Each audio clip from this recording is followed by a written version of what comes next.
I could eat good baked beans all day long, and then nobody would be around me. Win-win.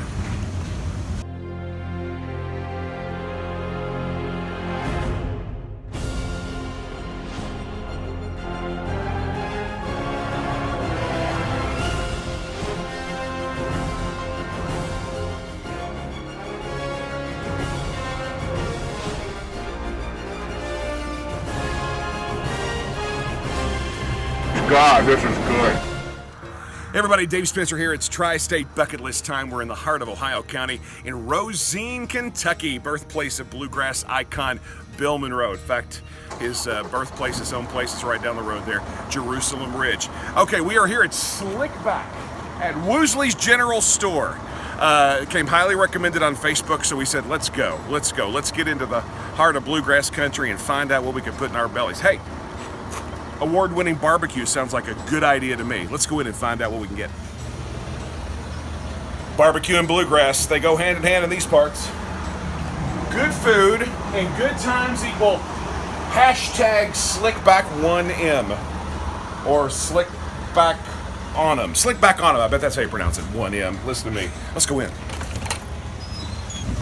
Love it. Atmosphere. Draws me in every time. Slickback sweets, pecan pie, oh, banana, where all that sign is. There's Brian. Brian. Hello. How you doing, Brian? Good. Brian, nice to Hello. meet you.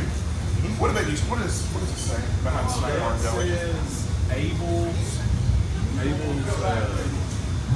Grocery. Abel's It's not Grocery. ORO. We thought it was Yeah, ORO it's at the beginning. Abel's It's Grocery. GRO, Abel's Grocery. That's what it was. Yeah. All right, we're here at Slickback. We're going to give menu. We're going to sit down and we'll talk to Brian about this place and about Rosine, Kentucky in general. Everybody, we're here with Brian Wilson. He and his buddy David. Yep. David Braun. They own Slickback at the store. In the store we saw at the beginning, Woosley's General Store. So tell us about the Woosley family and the history of it being a general store. Edith Woosley, who actually lived in the house across the street. Okay.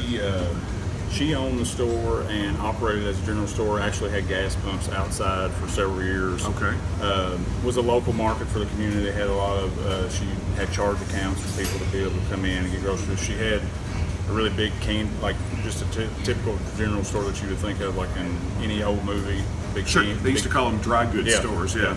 Edith's daughters, Nell Ferguson and Ann Justice, who actually lives in New York, they actually own the building now. Okay. And we took that over about a year and a half ago. Whenever it was open, talked to Nell. She wanted to see if there was any interest in us opening a restaurant. Right. We come in and literally probably had to work for 5 months to get it to where it is now. Had to replace a lot of flooring, get it to where it was safe for customers to come in.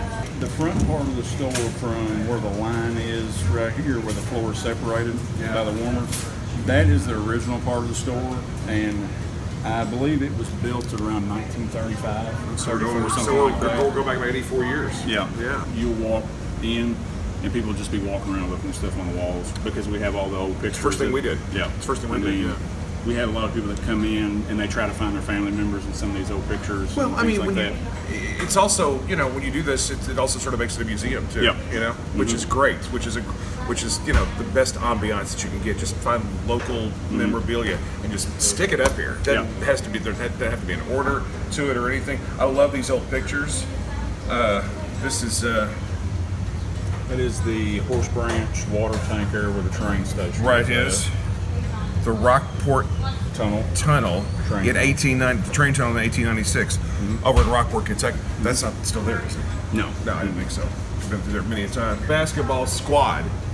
When I first seen that, I thought it was a swimming team. I didn't. Well, know you know what? I Yeah, didn't it looks know like what that it at a was. glance. Sure. 1934-35. That is awesome. That is awesome. We tried to really basically keep this about Ohio County. We got stuff. We had things donated from each elementary school that we hung up on the walls from Beaver Dam, Wayland, Western, Horse Branch. Right. The high school. You all look at this. This is a Hartford High School cheerleading uniform from 1956. Look at that. Look how heavy that is. They did cheerleading in something that heavy. Hopefully outdoors in January. Yeah, I mean, that is basically how we have obtained every bit of stuff that we like. People That just is drop so by and cool. say, "Hey, would you like to?" I have an old band uniform. I have an old football jersey. Would you like to hang it up? And we have class jacket. We have Letterman jackets and stuff. And we were actually started running out of room, and then we try to rotate stuff. Right. So like in my office, I have a box where we just constantly try to keep things flowing in and out as much as we can. And there is no more Hartford High School, so this is this is a collector's item, man. That's incredible. That is awesome. It's been about the county. Of course, Rosine's known for bluegrass music, as you can see. Oh, absolutely. We're right next door to the barn. The barn has live music every Friday night, the barn jamboree. We have visitors from all across the country that come here on Friday nights to visit. They stop in and eat. They go listen to music. And we have a lot of live music in here, too. We try to have as many live bands, especially in the winter Stage months. up there, yeah. Especially in the winter months. So Brian, tell us about the slick back menu. You told me that the front page is the page. Yeah, what we're known for Yeah. is our barbecue, because we have pit style barbecue. So our front page, when you come in, that's what everything is on here, is stuff that comes from the pit. Papaw's Pickles. I looked down at the menu, the first thing I saw was Papaw's Pickles. Yeah. Papaw make them? Papaw is technically my dad. Okay. It's a recipe that he makes his pickles, and they start out as a dill pickle. And Okay, they start out as a dill They pickle. start out as a dill pickle, and then we make the sauce for them, and we cook it on the stove, and they have to be refrigerated for 24 I hours am overnight. so completely done. And they taste, it's like a mixture between a bread and butter pickle and a dill pickle. You probably have guessed that I'm going to be eating some Yes. Papaw's Pickles today. Yes.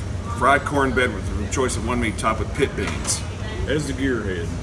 The gearhead. Yeah, it's a bowl, and we fry a huge piece of cornbread, and then we set it down in the bowl and make it look like a flour. And then we put either pork, chicken, and then we put our pit beans on it, which what our famous side is pit beans, because our beans are cooked on a smoker, and there's actual drippings from the pork that goes into the beans on the smoker.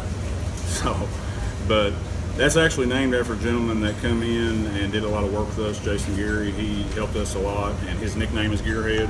And Okay. And he came in one day and he was like, "Hey, I like cornbread, beans, and pork. Why don't you just put it together?" And then I thought you said pit beans were named after him. I was like, No. is his name Pit or yeah, Beans? he beans, that's literally so just ordered those, like, just put it all in a bowl for me. So then he ordered it, and then it just took off. And there's really we sell, that is one of our biggest sellers. Pour it all in a bowl, let's eat it. Yep. Okay. Well, I guess the next step is to get something to eat. Yep.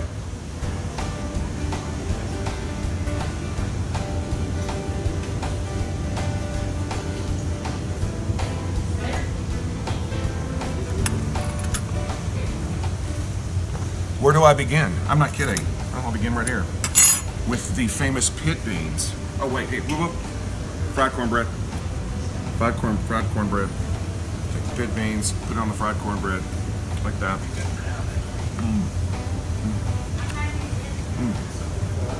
So good. Make those beans around the pit too. I've got a lot of stuff to taste for you folks, so let's do it. Brian was right. He said smoked bologna. I went, That is perfect. We got 3 sauces here: sweet, mild, and hot. First time I ever ordered mutton outside of Davis County, and it's really good. It's really good. It's really good. Nothing heavy about it. It's good. Kudos, I do good mutton. Pulled pork. What did I put on the pulled pork? Put the hot on it. Put the hot on here. The mutton had the sweet sauce.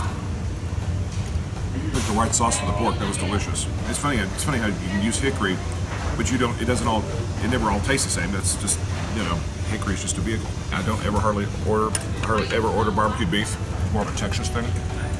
But that is delicious, and it's lean. Flavors are packed in. Unbelievable. Oh, I can't remember what I did. This is the sweet, mild. Okay. The smokiness is perfect because they use hickory, and when they can get it, they use applewood too. It has to be green though, but right now they're smoking with hickory. They're doing excellent barbecue at the Slickback. Oh, wait a minute. Papaw's Pickles. Here, you ready? That's perfect. Oh my God. I love pickles. He's right. About right halfway between bread and butter and dill. which is perfect because sometimes you get a bread and butter pickle, it's just too sweet, it's really like candy, which you don't want. And it's not super strong like a dill pickle, it's right in the middle. Papa's pickles do really well. This is the best, by the way. The best comes up. There's a spice in these pickles. It sure is. It's a little spicy. What is that? I have no clue. Secret recipe. It is a secret recipe. Papa has got a secret with the pickles. And it will not tell me, so I cannot tell you. All right, it's good though. Spicy pickles. Oh, I think it's delicious. Delicious. Yes. Oh my, are you kidding? Wow. Brian tells us that when the Slickback food truck is at Friday after 5, they unload a lot of this macaroni and cheese. Good, creamy, and you can immediately tell that's just honest to goodness real cheese, because I mean that's real cheese flavor. It's really good. Papa's pickle, nice zest to the whole thing, a nice contrast with the smokiness of the meat. It's really good. In fact, tell you what I'm doing. Take a pickle, take a little bit of that.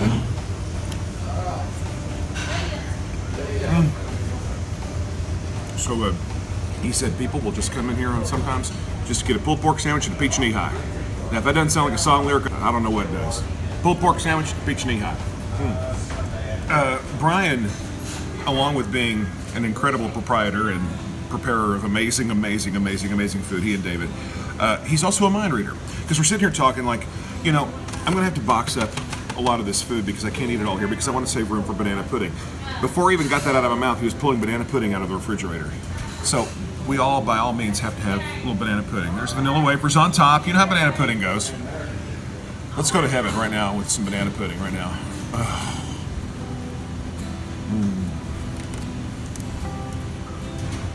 Guys, you know what banana pudding tastes like, right? You know what it tastes like when it's really good, right? Oh my gosh, look at that. The whipped cream is an entire spoon deep. Oh, they were raised right. Well, we got a lot of ground to cover, so we're gonna start covering some ground. Bon appetit. I love everything about that. Of course, it tastes delicious, but it's so retro and old school, and it brings back the past, and all of this brings back the past. These old recipes, the way they smoke this incredible meat, and then give you a peach knee-high to drink. Love it. Well, gang, I tell you what, this has been a tremendous Tri-State Bucket List adventure here at Slickback at Woosley's General Store in Rosine, Kentucky. You know, if you're in Owensboro, you're heading south down 231, then you're hanging a left and heading east at US 62, and you'll go right through Rosine and you'll run right past, but don't run right past Slickback, home of this amazing barbecue that we just enjoyed, and live music over here at the barn, jamboree, bluegrass music. That's right, and of course, peach knee-high.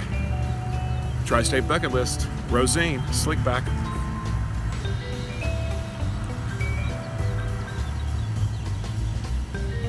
And peach knee-high.